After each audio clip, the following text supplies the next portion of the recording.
Why due diligence is important for a seller. If you're selling a property, you need to do your due diligence.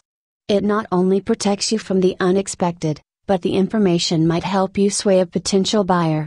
A seller who knows every detail about a property can influence a buyer's perception of the value. Following are 4 areas you should check before you list a property for sale.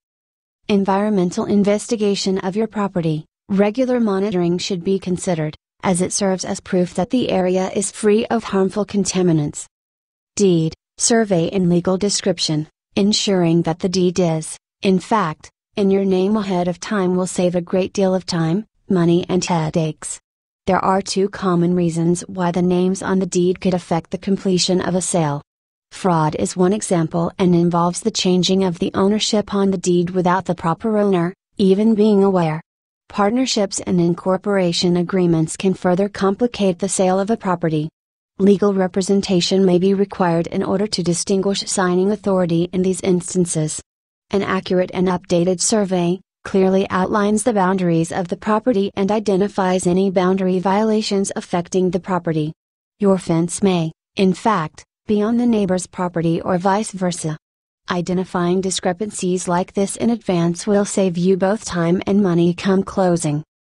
Easements and rights of way. Easements vary from minor utility easements to major encroachments. A minor utility easement occurs when the utility lines, phone, electricity, water or sewer, run above your property. Gas, water and sewer lines, and utility wires in newer neighborhoods, are underground. This creates a more in-depth easement, as the utility company reserves the right to dig up the lines for repair, and/or replacement and, thus has the right to place restrictive covenants on the property.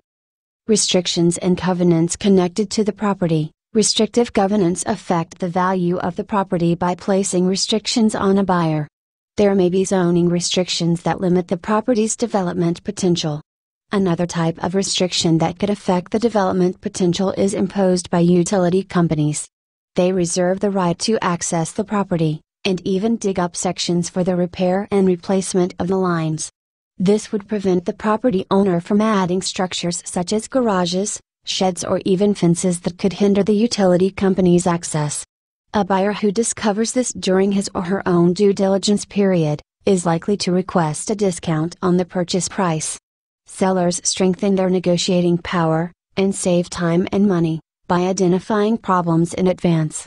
When they complete their due diligence, this allows sellers to avoid costly mistakes and delays as they complete the sale of their property. Thanks for listening. Find more tips and training on our YouTube channel at bettergrouprealestate.com.